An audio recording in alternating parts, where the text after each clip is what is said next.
Okay, so we're going to go ahead and get started with our Billing and Student Services webinar. My name is Emma Asher. I'm with the Columbia College Comms team. I'm going to be helping out Aaron and Leandra with some Q&A functions. If you have any questions as we go through, feel free to drop them in the Q&A and we'll get to as many questions as we can. So with that, I'll let Aaron and Leandra go ahead and get started. All right. Thank you so much, Emma. I really appreciate it. My name is Aaron Robertson, and I'm the Assistant Director here at the Student Service Center in 210 Kent Hall. And that's where we are right now, actually. And I'm here with my colleague, Leandra Washington. She's a Senior Financial and Registration Analyst. So we'll be going through this slide and then answering any questions that you might have. And so I'll just get started now. The Student Service Center here has a couple of different areas that we cover. We're the front-facing office of Student Financial Services, and that's everything related to billing, to refunds, to sponsored students, and those are typically students that are here at Columbia and being sponsored by either a large company and then more typically a government that is paying a student's bill. Um, and then we're also the front-facing office of the registrar's office. So everything related to registration, any records that you have like diploma and transcripts and proofs of enrollment and things like that. And the platforms that we use and we'll be discussing more here are SSOL, which is um, a piece of software that we use that students use to pay their bills, to set up payment plans, to produce a number of different types of credentials and invoices, and then Virgil, which is our new shiny student information system, and that's where your personal information is kept. It's where your academic records are displayed for yourself and for your instructors, and it's where registration takes place. And you'll probably be seeing that word a lot as you go through orientation. Is Virgil is it's pretty much the entry point for a lot of different student business. So we'll be seeing that again and again. And just to kind of just explain what the Student Service Center is, it's a resource for both students and parents, and it's really everything related to student billing, registration, and student records. So if you have questions about your bill, what's on it, how to pay it, if you're expecting a refund, and so on, we can help with that. So if you have any questions or requests concerning the registration process, for example, you can call and email or come into our office here in 210 Kent. And we'll talk about this a bit later, but we're open Monday through Friday, 9 to 5. And then we close a little bit early on Tuesdays, like today at 4 p.m. We have an internal staff meeting. But this is especially kind of useful when you really just maybe have like a larger issue that you need time to discuss with a real person. You can always just come into our office. Um, and we process all sorts of document requests. If you have, for example, a form that needs to be filled out that demonstrates that you're a student to a scholarship, so we do things like that. If you're if you're an international student, for example, and need to send documentation back to your home country, sometimes there's further levels of authentication that need to happen, like the international apostille process. So we have notaries here for academic credentials, and then we can help you obtain an apostille for international credentials. And then a big part of our office too is the ID center.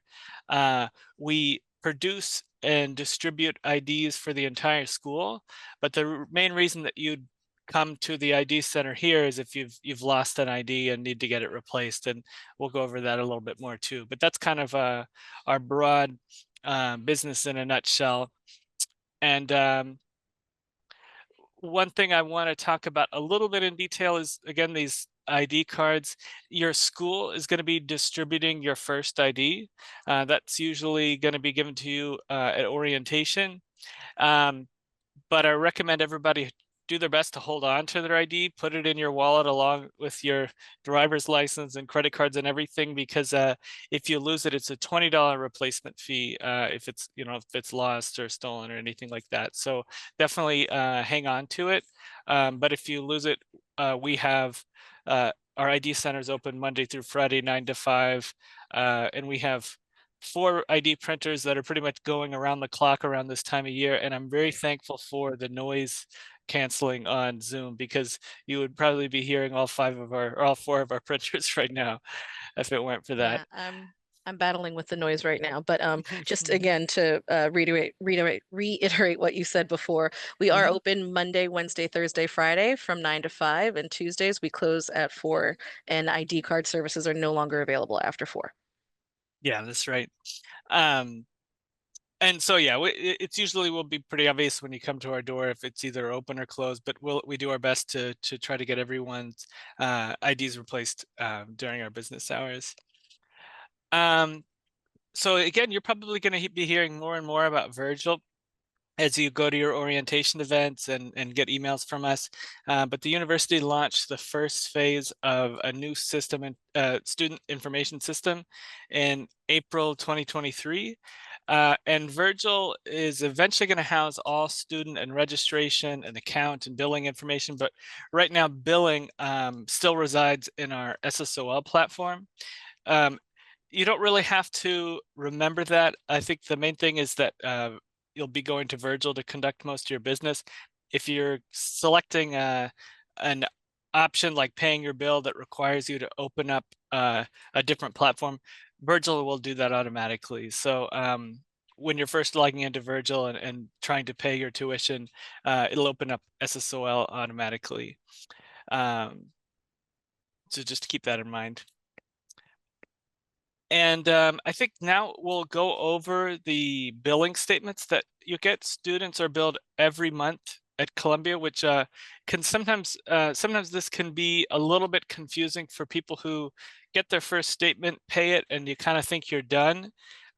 Usually that can be the case, but your student account is sort of inherently dynamic. There's going to be instances where maybe you get a health insurance waiver process that'll result in your bill going down.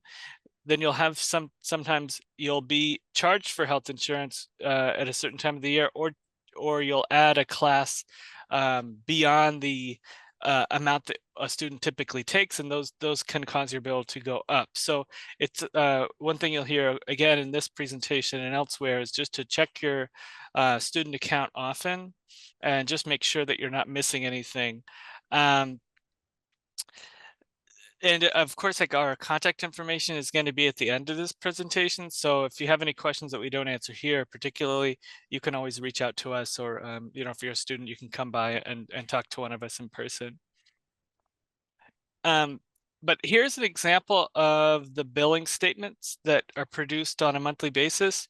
And I'm going to start with this by saying that it's the way our billing statements work is typically if you have like a credit card, for example, you'll get, whether it's typically most people use like a paperless option, but you get a billing statement at the end of every month. By the time you get the billing statement, it's usually will be the case that that candy bar that you bought earlier that day is not going to appear on the billing statement. So these are really just monthly statements that are a snapshot in time.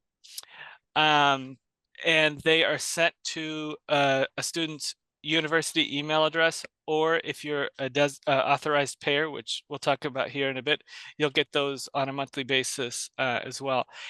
After the date that billing statement has been printed, there's going to be sort of discrepancies between that billing statement and your actual account. So just be aware that if housing or dining or financial aid disperses money in your account, or any other charges or credits, they'll appear in your current balance, which I'll show you in just a moment, but they're not going to appear on your billing statement. one thing you should also keep in mind is that your billing statement will have what we call anticipated charges and credits. So this is a concept that you should try to familiarize yourself with.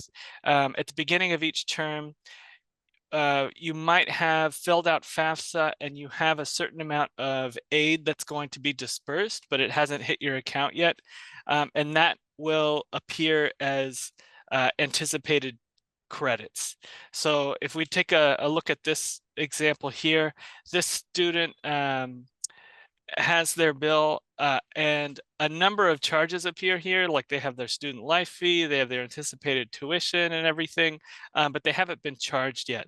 So this will appear as anticipated activity. And depending on the time of year, you'll see this if it's really early in the beginning of a term and your first bill hasn't been produced yet, and you'll know that because we have a billing schedule that we publish at the beginning of every term, and it'll tell you when you'll be getting your bill. You might see anticipated charges, and again, if you've started filling out your financial aid information, but your award hasn't actually been sent to you, you'll see that as an anticipated credit. So it's just something to keep in mind if you have sometimes if you have a question, a lot of times it just takes once you see that something's anticipated, it will usually kind of answer a lot of questions about why is this appearing at? Is this due? I didn't think this was due until the 10th or whatever. It's usually because that's that anticipated activity that's appearing. And it can be useful because it does give you a nice snapshot of what you're going to be charged and what your overall cost of attendance is going to be. But you don't need to take action on that as soon as you see it. And we also have this example of this statement and video tutorials of the bill on our website as well. So, and we'll provide you that information at the end. Here's just a closer look at what is the current activity on your account. Now, this is typically a better place to view when you're just trying to get a sense of what you owe. Current activity is more like when you open up your phone that's attached to maybe like a credit card, the candy bar that you bought that morning already appears on the app usually, and that's that real-time kind of billing. It can usually be a lot more useful than looking at old billing statements like in your statement history. So just keep that in mind. And this is a close-up of SSOL. This is where most of our billing information, is still stored. And you'll automatically have a couple of options here. The first is to view your e-bill, to pay your bill, and to look at billing statements here. Below that, you'll have the current account activity. And my favorite button in the world is the View Student Account Detail by Term button. It's a live update of every charge, every payment, every credit that you've had on your account for a particular term, and it's just displayed in chronological order. And we'll take a look at that in a second, but it's a really useful place to look when you're just trying to get the lay of the land of your tuition and cost of attendance. And again, this is a snapshot of SSOL, but again, most students are going to be going to Virgil, and then if you click on account activity, you'll be brought into SSOL. So you don't have to remember how do I log into SSOL. You're still going to be going through Virgil to get to this page. Let me just go on to the next slide here. So like I said a minute ago, this is this View Student Account Detail by Term. This is what you'll see when you open that link. And it's just a very concise list of charges and of credits and your total balance. And this is a real-time display of what you owe to the university, or in some cases, a credit that you have from the university. And these will also show the date that these particular charges or credits have been applied. So when we look at this example, we see a federal Pell Grant was distributed on October 21st, and there it is here. All of your grants will appear here, or if you've made any payments through a checking account, you'd see that as well. And these are all of the charges that have been issued. And everything is not always charged on the same day. It's usually in close proximity. But for example, you'll see the health and related services fee was put on 8/13, and then later on 8/15, then the tuition was assessed. And then we also had like a student refund direct deposit that appears here. So this is what I mean by you'll want to check this relatively often, because your bill is always going to be dynamic. There's going to be account activity that causes your bill to go up, and account activity that causes your bill to go down. And the best way to monitor that is by looking at this student account detail by term. This page is also like you can go between terms. So if you wanted to compare the sort of account activity that you had in a previous term, you can use this to look at other semesters. And that can be helpful too, especially if you ended a semester with like a credit, or you had a charge that you didn't pay from previous term. You'll see that in your net total prior balance. So at the beginning of the term, you can always use that to see why, if something appears to be more or less than what you were anticipated, it's usually because of account activity from a previous term. And this is really like if a student walks into our office with questions about their bill, like this is typically what the very first thing we'll look at. So again, for that reason, I just recommend kind of getting familiar with this page, especially if you have any questions. And here's just some more comparison between student account detail by term and those billing statements I was referring to. And again, the billing statement is a snapshot of your balance on a given day of the beginning of the month, whereas your student account detail by term is the active current charges as of the day that you're viewing it. So this is real time. The billing statement operates on a monthly basis. So the most up to date, or actually I should say, like the further we get along of a particular month, the less current a billing statement is going to be. But if you look in student account detail by term, you're going to see all of your account activity. So if you add or drop classes, this is usually not the case for students in Columbia College and the School of Engineering, where you have a flat rate tuition. But if you do go beyond a certain number of classes, that will result in like additional charges. But you'll be able to see like updates to your health insurance charges. If you've submitted a waiver and that's been approved and applied to your account, you'll see that that your, for example, your medical insurance will either be no longer there, or it'll be prorated if you submitted that waiver late. And if you had any sort of fees, like a class fee or a late payment fee or a late registration fee, you'll be able to see that. And I should say too, like some of these things take 24 hours to view. So if you miss a payment and you're charged like the $150 late fee, that might usually wouldn't typically appear on the day that you missed the payment. And we usually will have like a small grace period, but you'll be able to see that in your student account detail by term. The e-bill statement does show when your balances are due.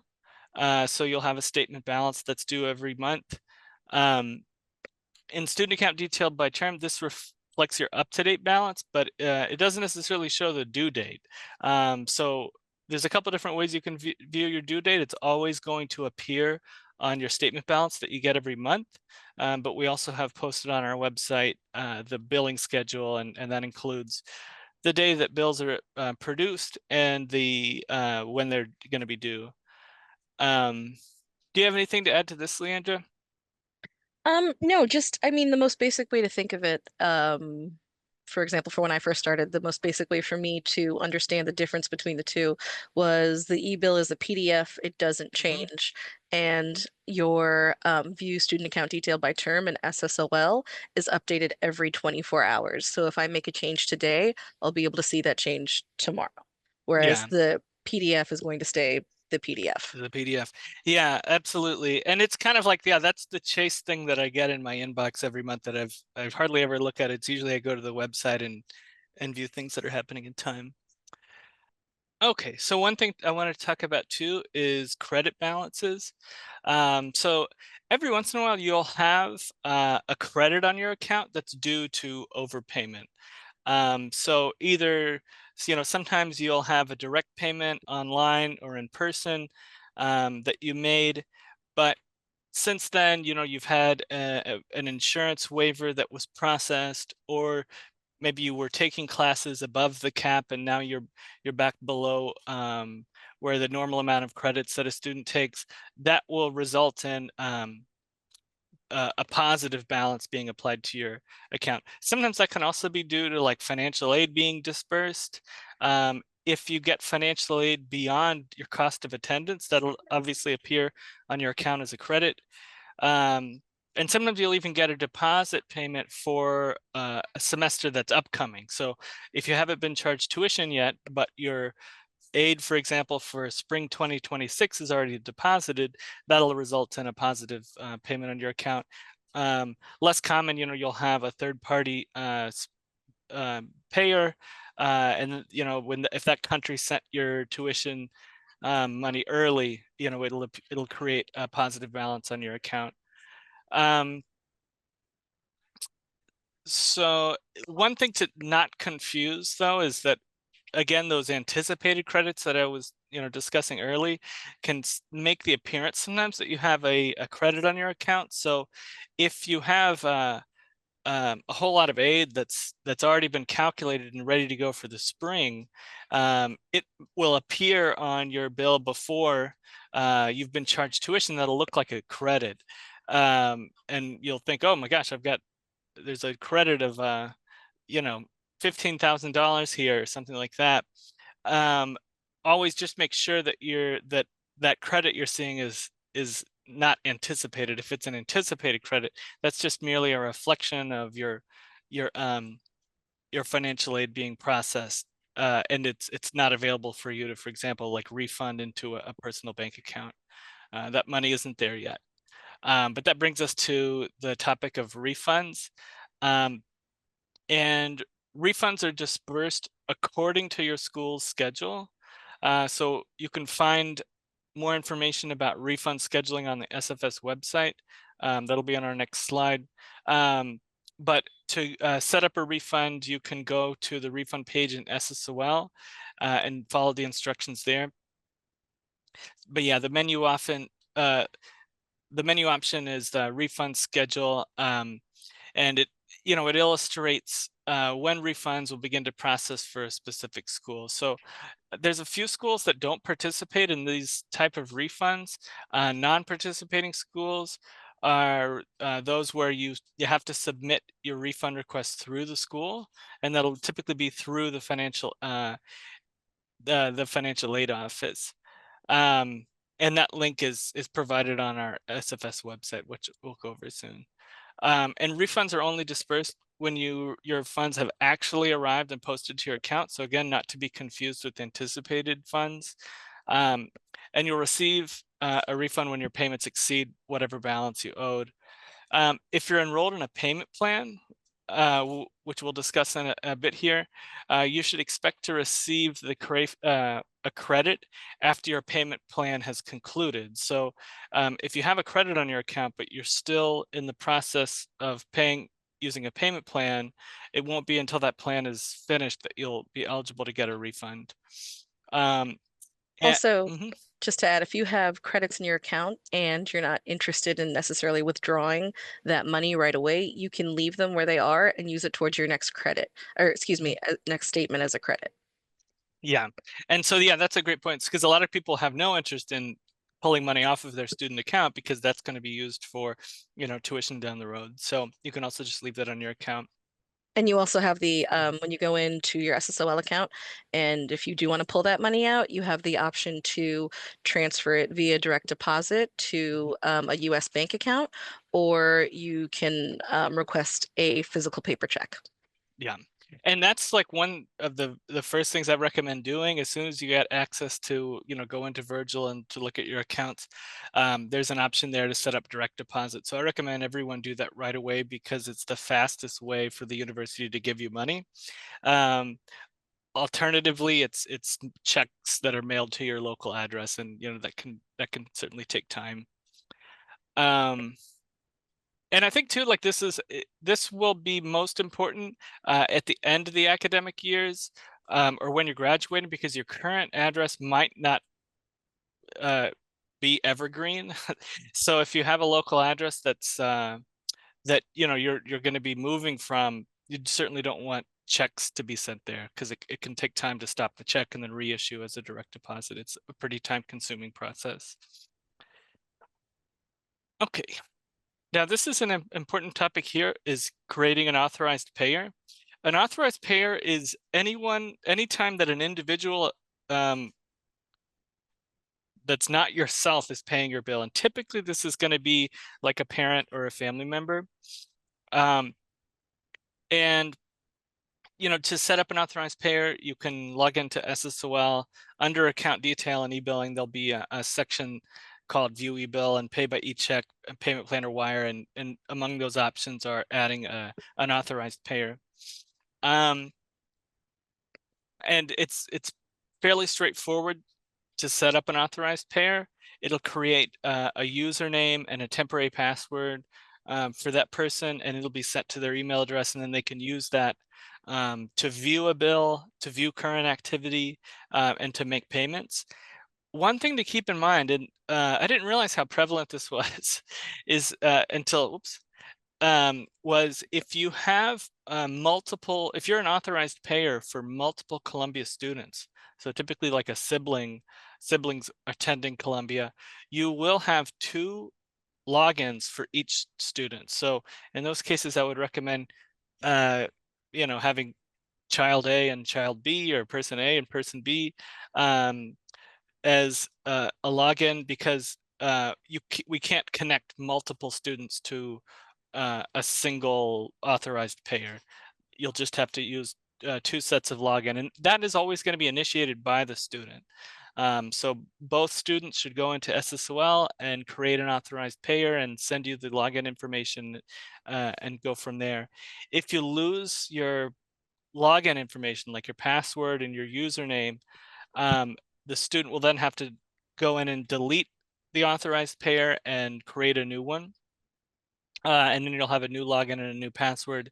So just to avoid any confusion, just definitely hang on to the username and password, because this is something you're doing on a student's behalf. Only students themselves can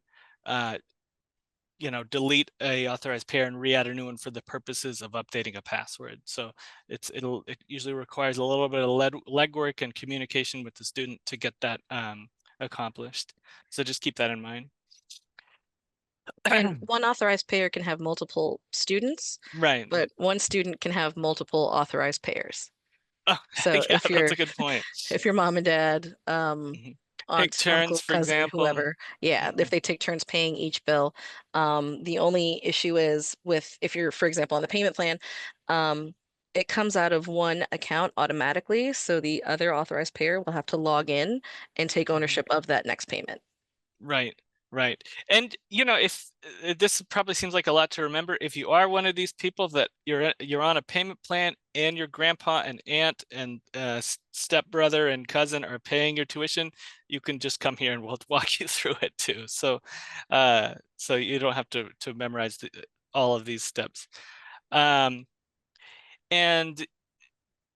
one thing to keep in mind is the authorized payer is the only person who can change or modify the banking details of a payment. So that's really important for, again, actually, Liana was just mentioning, for those students that are in a payment plan, you really have to just coordinate with them and make sure that they have the right bank selected, that those accounts are funded and it's ready to go once those automated installments are taken out. There's a nice tip here that I wrote down. recommend using like the name or the initials of each student when if you do have multiple students that you're working with. You can use their names or initials as the login, so that'll kind of keep things a little bit more straightforward when you're making payments. And this is just some details about what it looks like when a student is setting up authorized payers. So it's relatively simple. It's just name, their login information, their email, and and they have a creation date and stuff like there. So it's not very complicated to set up those authorized payer. Yeah. And there's just a link to this. So I think these slides are gonna be made available to everyone. So you can use this to make your bookmarks. So here we kind of move on to our payment plans. Like it's called financing options here, but this is just something to keep in mind, is that we have payment plans, but these are not a loan. What we have is really more of like an installment plan. And the way this will work is at the beginning of the term, we'll have like different enrollment periods. The earlier you enroll, the smaller your initial down payment will be. You can either sign up for an annual plan for a $50 fee, or a semester plan for a $30 fee. And it's just 5 equally spaced payments. And how we calculate the down payment is, if you don't enroll in a payment plan until later in the term, the down payment is just whatever payments you would have paid. So it doesn't really matter when you sign up for a payment plan. The amount that you pay will be the same for any given date of the term. So just to keep that in mind. A lot of times too, you'll be joining a payment plan prior to receiving an actual bill for the term. And so some people will ask, I haven't even been charged tuition yet. What should I and and the deadline is approaching to join a payment plan without a fee, without a down payment. I would recommend, we have a number of different ways to calculate your cost of attendance. The SFS website has a tuition, what do we call it? Like a tuition tool where you can look at the, tuition and fees, and you can certainly use something like that. Regardless, your payment plan, like your bill, isn't going to be a totally static amount. So for example, if you've joined a payment plan, you put your tuition, you put the cost of attendance, your housing, your dining, everything is that you can think of is included on your payment plan. If there are changes, so for example, if you have your health insurance waived, your cost of attendance is going to go down, and in the middle of each month, it will rebalance your installments. So if you've waived your health insurance, those installments will be a little bit less. If you've gone over the cap of classes that you can take for flat rate tuition, it will go up. If you damage a dorm room, it will rebalance, and those charges will be applied to your payment plan accordingly. So if you see a change in your payment plan, I would recommend looking at the student account detail by term and just seeing, okay, what has changed. And it's usually going to be account activity, like adding or dropping below full-time enrollment, or different waivers, or if example, you might move into a more expensive dorm room, and that's going to be reflected on your payment plan. And there's really a few ways to make payments at Columbia. So the university preferred methods of payment are from the following options on this screen. And we accept e-checks. So this is just an account number and a routing number. And then we also have 3 authorized international wiring services. So it's Convera, Pay My Tuition, and Flywire.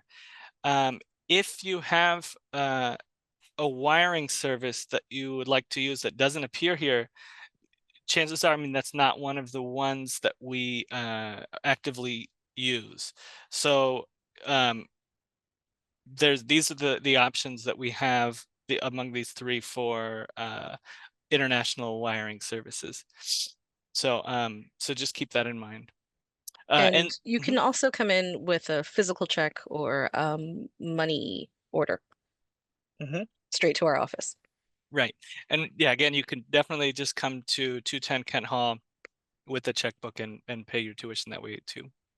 And this is Mhm. separate from the payment. The payment plan isn't mandatory. You don't have to sign up for a payment plan Mhm. if you don't want to. You can just pay your regular fees and tuition based on the statements that you get every month.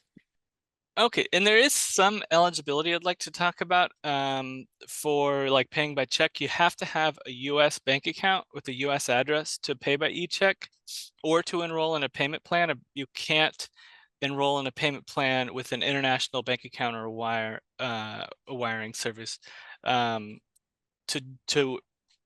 join a payment plan, you do have to have an American bank account. International students who don't have a US bank need to make wire transfers.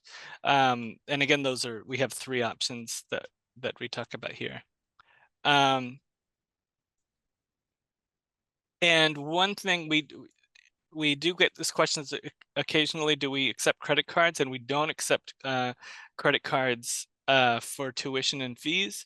And some people might have been part of like a high school summer program or something in the past. There was like some instances, if you're in a non-degree program at Columbia, like summer high school, where you can use a credit card, but for typical academic term, degree granting classes, we don't accept credit card.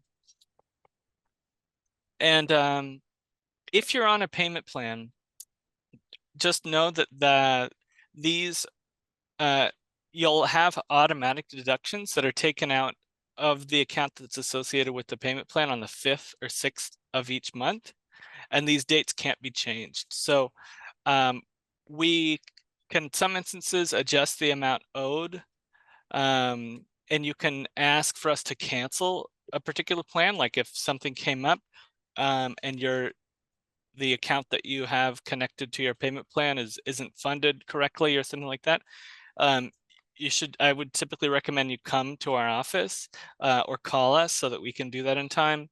We can make those, but that's usually we can only do that once per term, whether it's changing the amount that you're paying for a particular installment or canceling a payment altogether. So just keep that in mind. If you do email us, just know that it takes time for us to review email. So if you write to ssc@columbia.edu and say, I have a payment plan payment coming up, please cancel this, and it's the next day, I would recommend calling or coming by the office to make a request, urgent request like that. And the last payment in the payment plan, we can't cancel. Right. Unless you've already paid your bill in full, we can't cancel it. Mhm. Yeah, so if it's the very last payment in a payment plan, that's not something we can cancel. And here's just the what it looks like to join a payment plan. You'll be able to select from either an annual plan or a semesterly plan. There's not a huge difference between these two options. The difference is that joining an annual plan saves you $20. That's pretty much the difference between these two things. And you'll see some more information about those types of plans, but it really boils down uh, to saving a little bit of money, and maybe it's a more of a set it and forget it type of option to enroll in an annual plan. If you're graduating like off sequence, this is going to be rare, but if if you're graduating in a spring, that would be one instance where I would recommend signing up for a semesterly plan. But that's kind of a niche situation. Everyone is going to see this budget worksheet when you're joining a payment plan.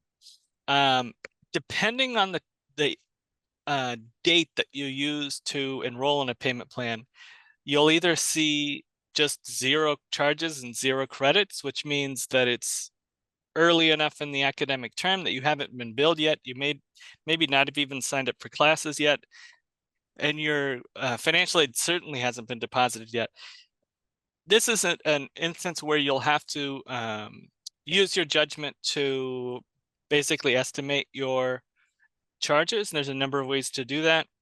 But these values are editable. So when you first join a payment plan and you see these zeros, some people will get stuck here and think, well, I don't see any amount here. Do I join a payment plan for zero? And the answer is, this is your time to estimate your cost of attendance. But again, the total charges here is the total amount of your tuition and fees, and you can manipulate this up and down.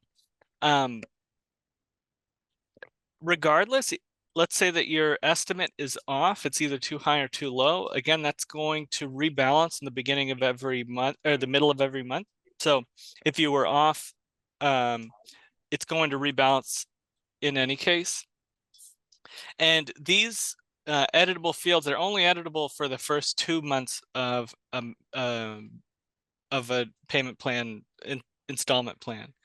So after that, these will automatically be filled by those months' cost of attendance. And we give you those 2 months because there's usually just more flux if you're trying to coordinate aid, and if there were any sort of delays associated with your financial aid, being able to edit these values is useful because you would want those payments to reflect the amount of aid that you're anticipating. So just keep that in mind.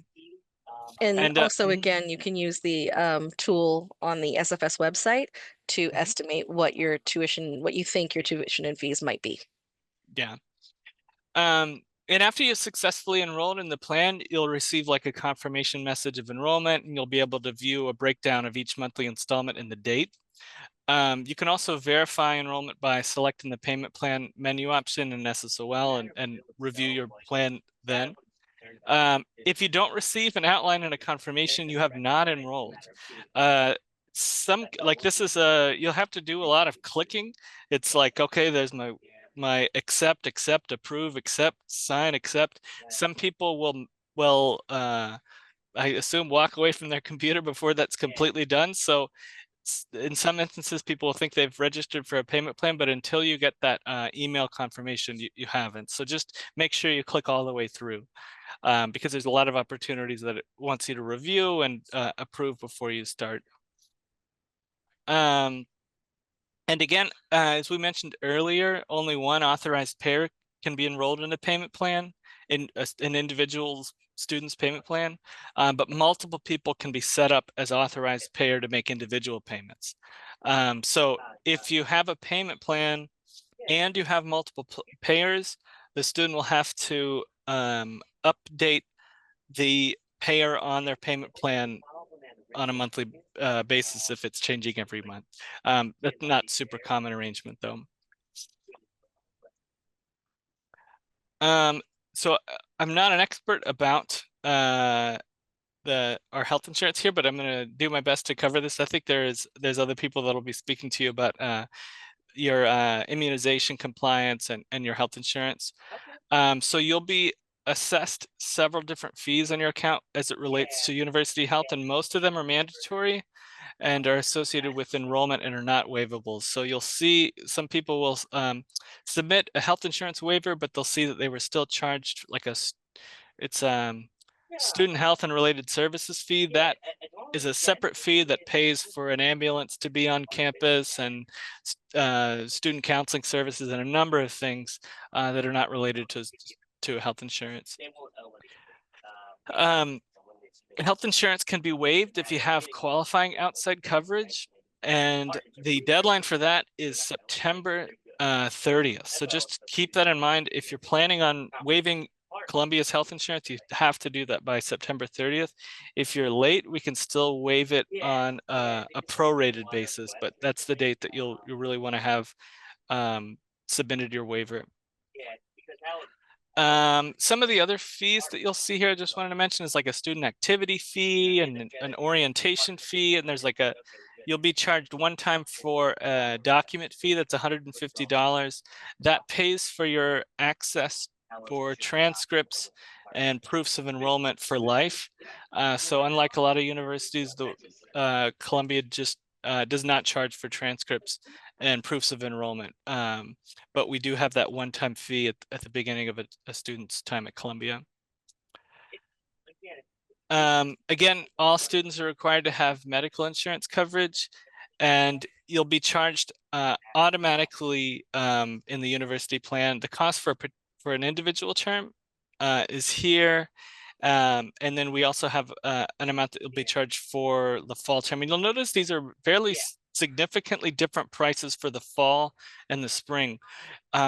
What this is based on is that the spring portion of your health insurance continues all the way until the beginning of the next academic year. So this represents one calendar year of health insurance. And just because of the way the American health insurance industry is set up, it's a calendar year plan. But of course, if you have comparable coverage, you can waive this. And once the waiver is processed and approved, the fall medical insurance charge will be removed from your student account. So when you look at student account detail by term, there just will no longer be a line for that for your health insurance. But you will see like a health and related services fee. Everyone will see that when they log in, because this is a mandatory fee that everyone pays. So these are just some important dates, and we have a whole list of important dates. These are the beginning of the important dates. If you want to not be charged any late fees, you have to either join a payment plan or pay your balance by September 19th. You can actually join in the payment plan at any time, but after August 1st, that's when a larger down payment is going to be due. And it's really just a catch-up payment. So if you join the payment plan now, your first payment will be due around October 1st or August 1st rather. If you join 2 months later, the down payment is just equal to 2 more installments. So it's the same amount of money owed regardless of when you join the plan, but the down payment is just representing those installments that you essentially missed. And finally, if you don't sign up for a payment plan until after October 25th, 80% is due, and you're basically just paying those 4 installments that you missed. So just how that works. And you're going to get so many emails about these due dates, but these are the most important. Your first fall 2025 bill is going to be emailed on August 8th. And the payment for that first bill is September 19th. Everyone, if you're using an authorized payer, will want to have them set up by August 12th. To avoid any issues, they'll allow them to log in and make their payments. If you're reapplying for financial aid, you'll probably will have heard more about that in your meeting with financial aid, but that's October 1st. And I know we have a ton of questions, so I'm going to end here with a lot of our contact information. And this is, if you have any other questions, this is a good way to get in touch with us. Yeah, any questions, ssc@columbia.edu that we maybe, if you think of something later, you can always email us. But for the billing schedule, it's again on the SFS website, and you can find the complete schedule there. I know Aaron put up a slide here that showed when some of the important dates are coming up. And registration opens in August. Is that correct, Aaron? The next registration period will be in August, Tim. Okay. Yep. Okay. So I can just start going through our Q&As too. We're just gonna go through as they were entered, if that works for the two of you. Sure. Mhm. Okay, Yeah. so our first one is, when will the first bill be available to pay? So the first bill is going to be emailed to all students on August 8th. So yeah, the short answer to that is August 8th. Okay, And it's due on the 19th. Right, of September. So you have a little over a month to pay the first bill. perfect. They are also asking, when will my student be able to register? So students can log into Virgil, and that is where students can view their upcoming registration appointments and shop for classes. But that depends on a couple of things. It depends on your school.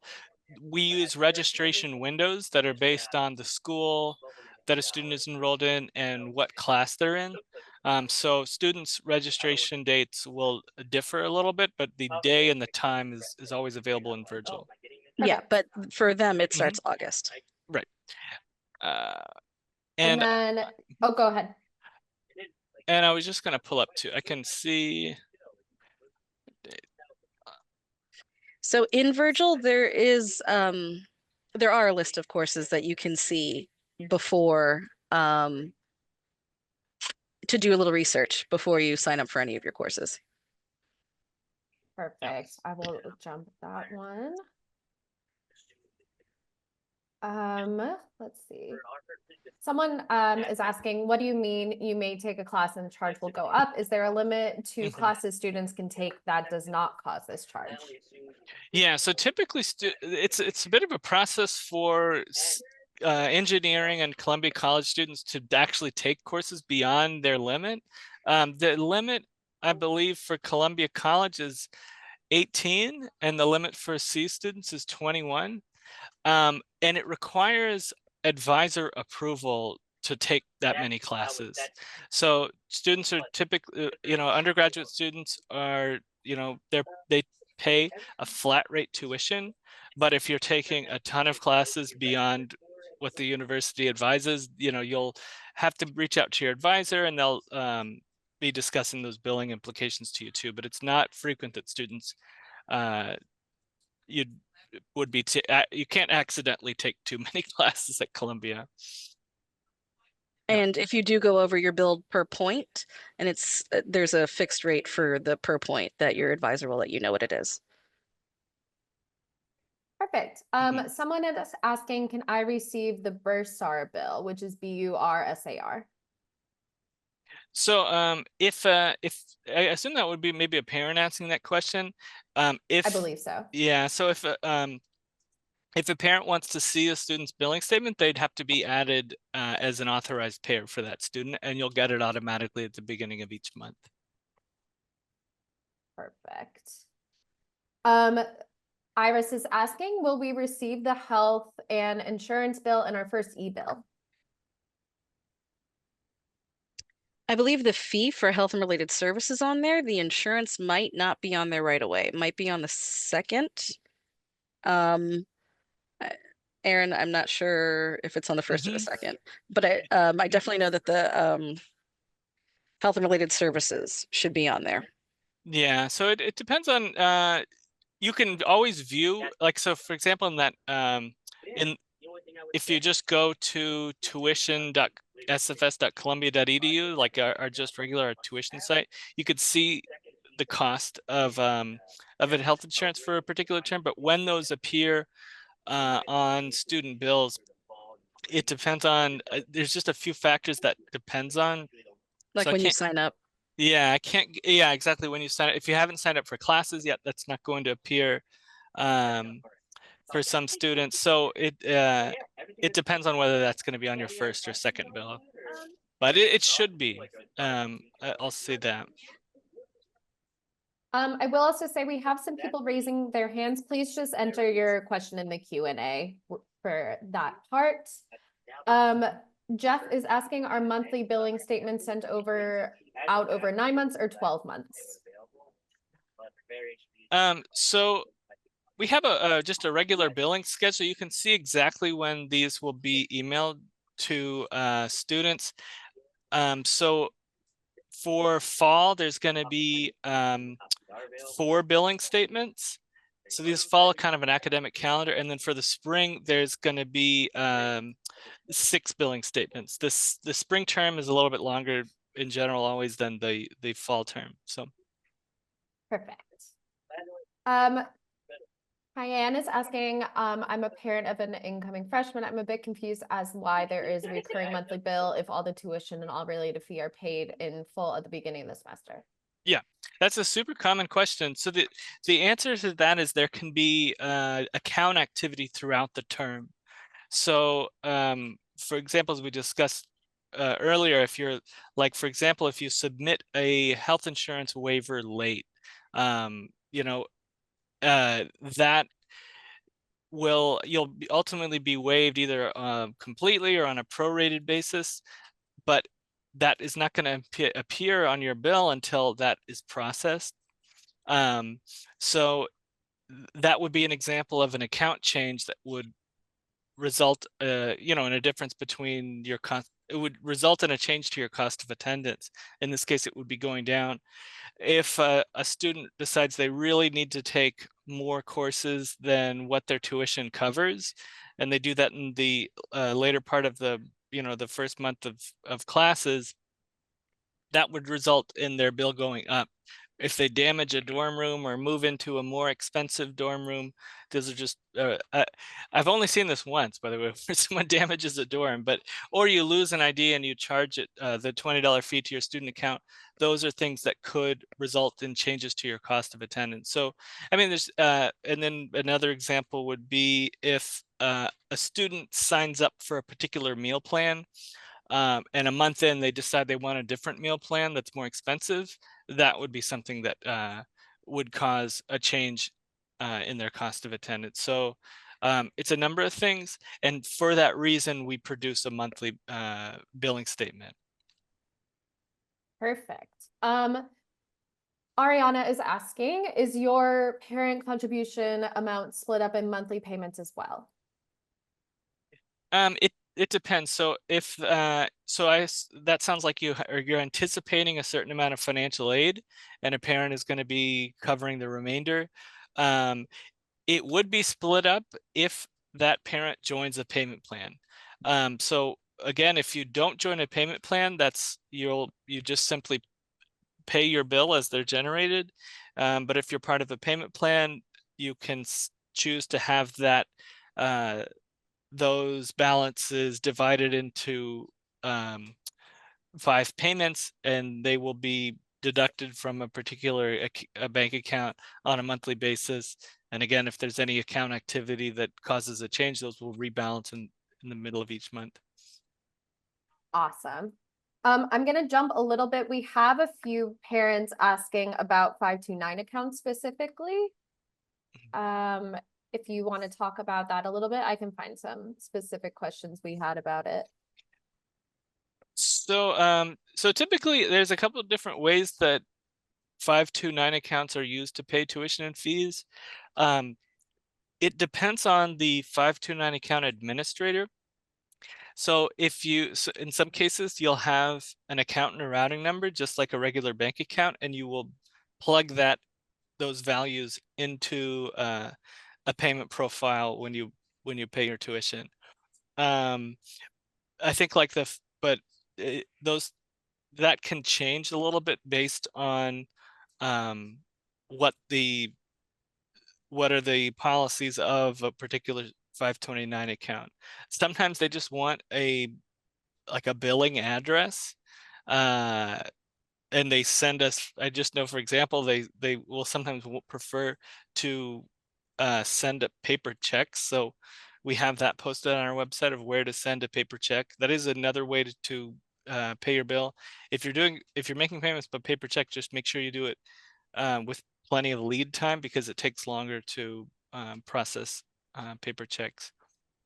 But we have on the SFS website, we have a whole lot of information about using 529 accounts to pay your tuition. Perfect. And we still have about half an hour left on the Zoom too. So if your question hasn't been answered, just stick around. We're gonna get to as many of them as we possibly can. Mhm. Ying is asking, could you please let us know where we can find the net cost to parents and students per semester if we wanted to pay at the beginning of the semester instead of monthly? That would be again on the SFS website using that the calculator there for the tuition and fees tool. Yeah, and I'll put this in the chat. Yeah, that would be great. This is the tuition calculator, and I believe, yeah, that's the tuition calculator. Mhm. Perfect. It's tuition.sfs.columbia.edu. Shelley is asking if the tuition bill is paid in full for each semester, what other charges could be billed? I know we talked a little bit about those so far. Like if your student's paying rent monthly, there's the health and related service fee, the dining plan, as Erin mentioned, if their courses change. Perfect. Mhm. Aviana is asking, does Columbia have FERPA that you ask students to sign so parents can talk directly about billing? Yes. And we can, but we can only be so specific at the same time. But as long as you're an authorized payer, you have access to that bill. You'll be getting emails. Your student can, if you have access to your student, if you're in close proximity, you can sign into their SSOL account and they can show you their charges there too. Perfect. Aviana is also asking, when does Pell usually come in? I would ask the students' financial aid office for that one. Got it. Yeah, when it comes to grants, scholarships, aid, loans, that's all going to be under the auspices of a financial aid office. So Mhm. this is for us, it's this is really like billing and billing statements and methods of Yeah. payment for us. Got it. Tomas is asking, can we pay tuition in one payment or must we do the monthly payment plan? You can, but again, it's going to be an estimate because you're not going to know if there are going to be any changes in the student's bill, which could result in either underpayment or overpayment. So that's really just up to you. Got it. Amira is asking for CCCs and flat rate tuition. Does that mean that the tuition will be the same whether students take 15 credits or 20 credits that semester? Yeah, I'm gonna look up the limit. Because there's limits for C's and there's limits for Yeah. Columbia College.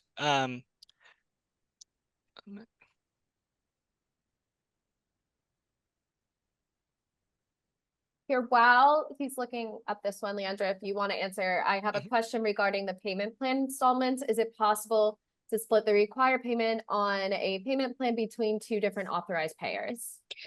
No, because it comes out automatically. It's going to come out from one account. So again, if mom wants to take the first payment and dad wants to take the second payment, they have to log into the system to claim ownership of the next payment. They have to switch the account.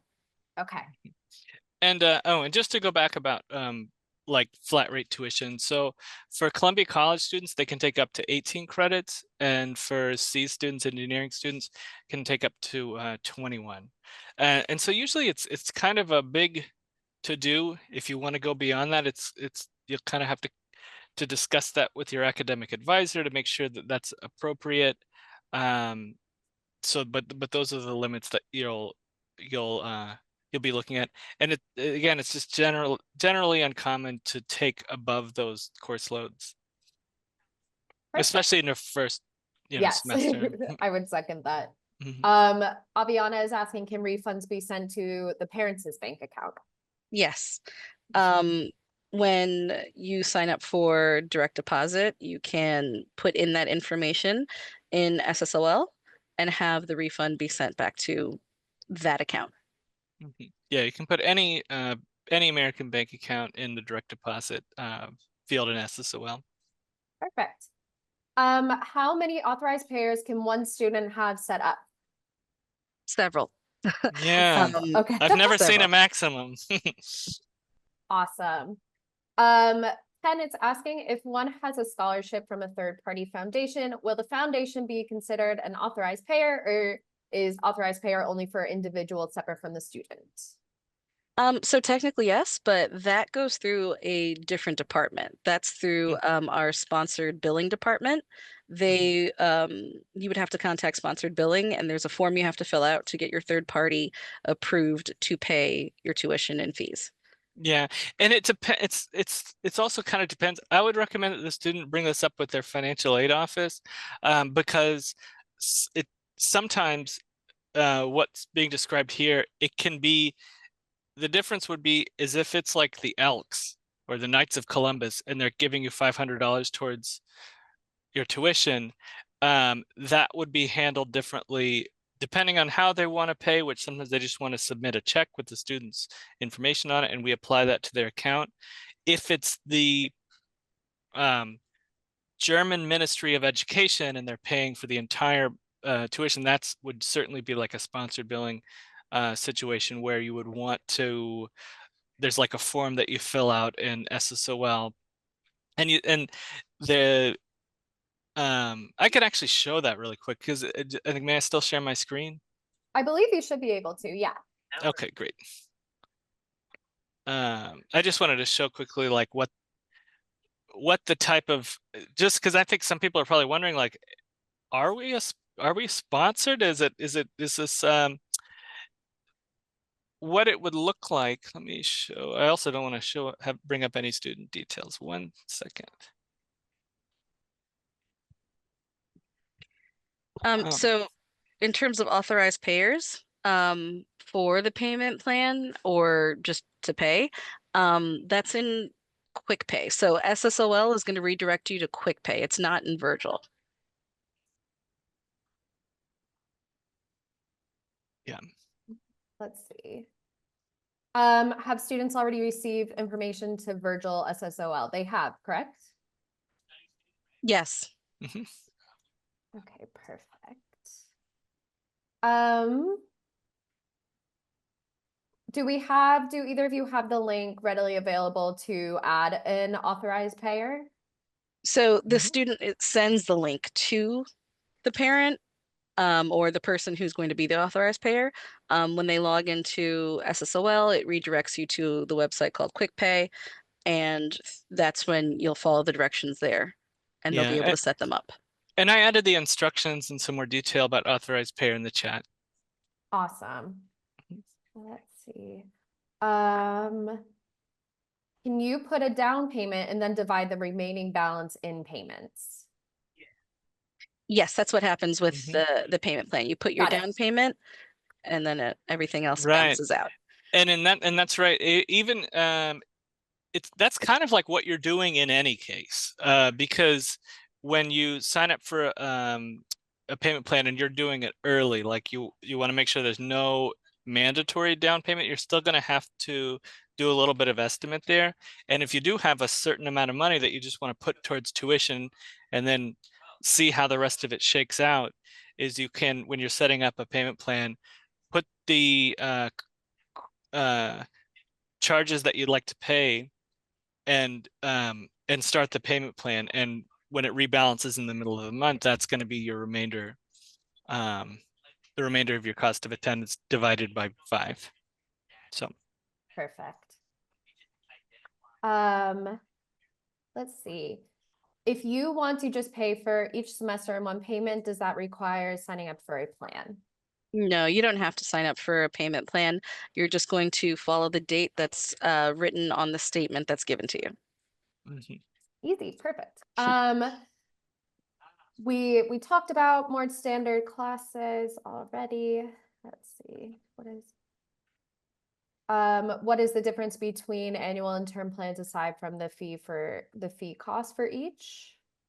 That's really it. I've thought about this myself. It's a little bit more set it and forget it if you join an annual plan. Yeah. But the $20 difference in the enrollment fee is the biggest difference. And of course, I think if you're joining, if you're like graduating off sequence and this is your last spring semester and you know you're not going to, or last fall semester and you're not going to be there the following spring, then you would join a semesterly plan. Some people are also not sure whether they want to do a payment plan again. And we can also cancel a payment plan at any point. So there's not a huge difference between the annual plans and the semesterly plans. Perfect. Hmm. We talked a little bit about 529s already. What is the estimated budget spendings in the payment plans page? Do we have a link for that for the estimated budget? That's the tuition.sfs.columbia.edu. Perfect. We have we can get to some of those questions. There's a lot of questions about international students. Martin is asking what payment plan options are available for international students. Unfortunately, we don't have payment plan options available if you're paying from an international bank account. It has to be a US bank account. Okay. Yeah. Let's see, where can I find the deadlines for enrolling in a monthly payment plan? That's probably at one of the links we've already shared, correct? Did you? Yeah. Let me see. Payment I plans. have. There's an enrollment period. I dropped it in the. Oh wait, Perfect. Oh, that's. cool. You might have to make sure it's on everyone. It's not on everyone. Yep, you're right.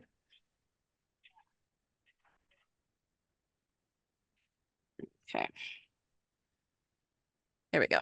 Perfect. Yeah. So those are the enrollment periods. And you'll notice too, like if you join between now and August 1st, there's no down payment. And then on August 2nd, there's a 20% down payment required.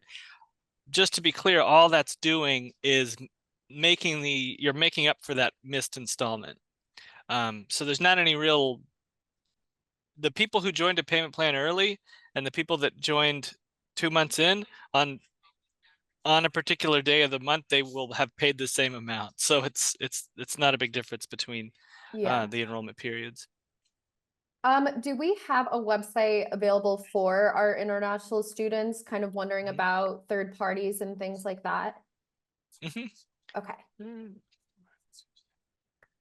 For third parties, let me see. I'll put two Okay. links in the chat for third party payments. In the chat right now is information for those sponsored students. And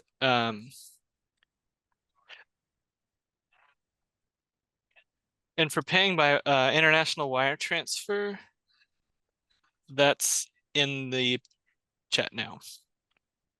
Perfect. So those are both going to be in the chat and answered in the Q&A. Zoe is asking, will the health insurance payments be charged to the first fall statement in August? We may be submitting the waiver later.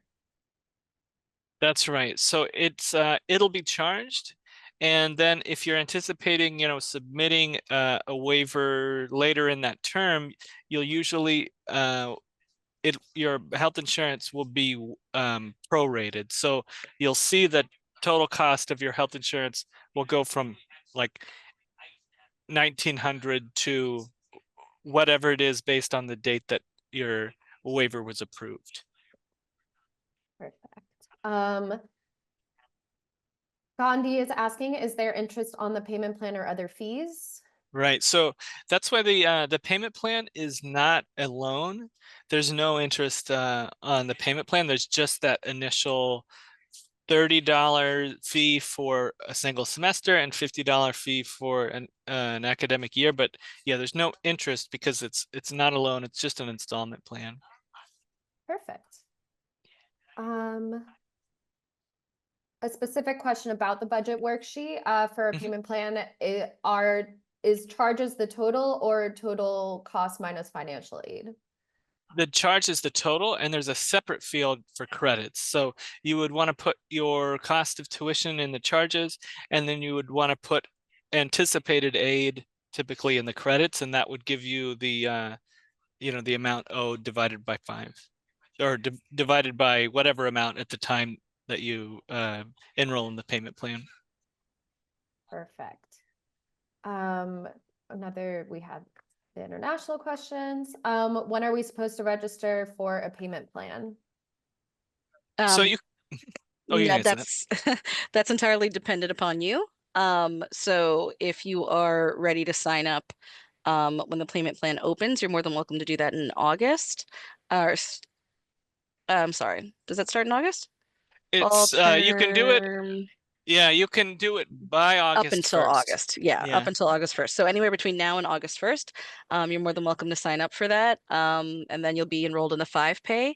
If you wait until until you wait until August 2nd, the following day, then the 4 pay and so on. It's just entirely up to you and what your budget calls for and how you want to pay. Mhm. Perfect. Someone is asking if we waive our Columbia insurance, will we still have access to some limited health-related services? Yes, and that's why you pay the health and related services fee. Perfect. If we do not sign up for the university plan now, as we have a plan for my employment, is it possible to sign up later in the year if required? I'm assuming that's about insurance as well? Health insurance, I think that's about. Yeah. Yeah, Mhm. Yeah, you can sign up. You just contact Columbia Health. Yeah, and I put Okay. their link in the chat too. awesome. And then another question about health insurance is, do you have to request the health insurance waiver every year or just freshman year? Every year. Mhm. Every year. Yeah, Okay. great question because yeah, some people will say in the beginning of their sophomore year, like, but I submitted a waiver. But no, you have to do it every year, and you'll get reminders to do that too. So Perfect. That's a 529 one. Let's see. That link is there. William is asking, my child is coming in as an affiliate student from another institution. He's attending classes at Columbia. When will he have access to SSOL to set up payment of tuition? I would that depends on. There's a lot of different means by which students from other institutions can take classes at Columbia. I would have them contact their student affairs office to just to get that set up because registration dates are determined by one school and academic program. So I'm not sure. There can be a pretty big range of dates for when those students can register. So I would contact the student affairs office associated with the school that they're a transfer student in. And it doesn't sound like a transfer student. It sounds like kind of like a transient student that's taking a Yeah, an term at affiliate. Columbia. Mhm. Yeah. Perfect. Lucy is asking, can I add an authorized payer after the due date? Yeah, you can add an Mhm. authorized payer at any time. Awesome. Right. And the due date that we put there was like to make sure your ducks are in a row for the first billing statement. Mm-hmm. But you can modify that and add it later too. Yeah. We have another question. Are there different health insurance requirements for student athletes, and where is this information available? I don't believe there are, but Mhm. I would definitely check with Columbia Health. Yeah. Yeah, I don't think so. Mm-hmm. That one that one's 529. Okay. Rune asked regarding IDs, can incoming students arrive and pick up their ID prior to orientation? Additionally, is it possible to schedule in-person appointments, walk-ins for ID creation? So IDs are given out at orientation. Students Perfect. cannot pick them up prior, and no appointments are necessary for the creation of an ID after it's lost or stolen. The student can walk in and we can either charge their student account or they can pay with credit or debit, but we don't accept American Express or Discover or cash. I will also Yeah. say, as a staff member, I have lost my ID, and it was a very quick and easy process to get a new one too. Mhm. They'll be fine. Yeah, and well, but the thing too is sometimes we get the question, can we get an ID early? No. Yeah, we can't do that, and the reason is like it's a very large scale industrial process at the beginning of the term, and so we rely on schools to orchestrate the dispersal of like incoming classes. So a student might come here a few weeks before classes start and says like, oh, can I get my ID now just to kind of check out the campus and look at the library or something? And that's not possible. It's kind of like going to the milk factory to buy a gallon of milk. It's too by that point, it's already probably distributed to their school, and it's up to how the school distributes their cards that you can get those retrieve those cards early, but it's just typically, and the short answer is that it's typically not possible to retrieve an ID card early. Got it. Mhm. Jay is asking, can I have a payment plan if I have a private loan? It depends on how that loan would be dispersed. But I would ask the student to speak with their financial aid office. Most of the like what that would depend on is like if the loan was dispersed to them personally.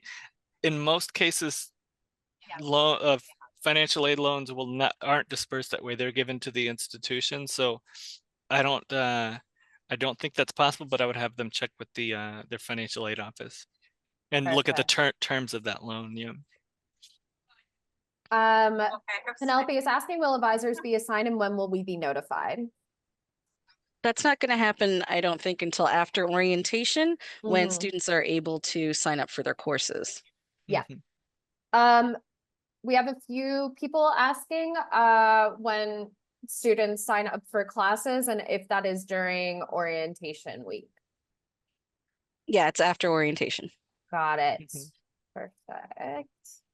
That's a lot of them. When will students have access to Virgil and SSOL? They already do, correct?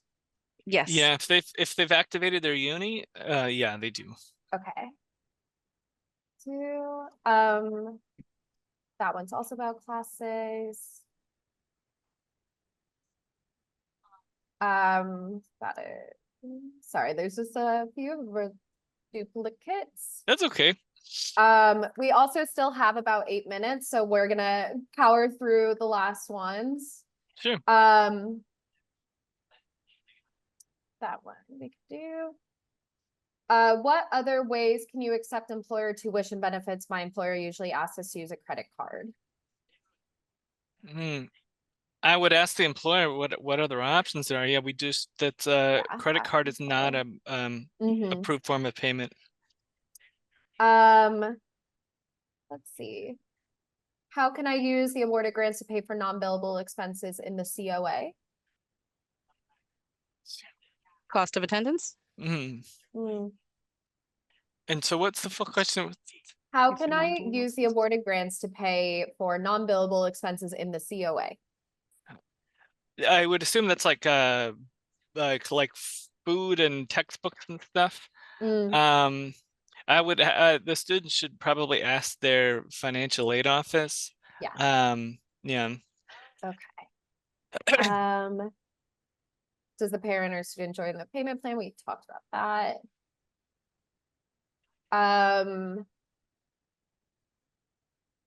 Let's see.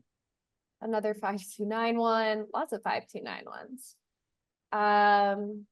If your financial aid and scholarships exceed the projected amount due in your financial aid letter, would you still be billed for a student contribution later and later refunded? Yeah, you'll have a credit on your account. Okay. And then later you have the option to either take that back into your personal account or have it applied to a future semester. Yeah, awesome. And I'm putting a link right now in the chat for 529 people who are using 529 Perfect. accounts. Yeah, we have a lot of those questions. Yeah, so everyone with questions about 529, you can look at the link in the chat. And the question about if this meeting is going to be recorded, yes, it's being recorded and we're going to send that out to you all. Let's see.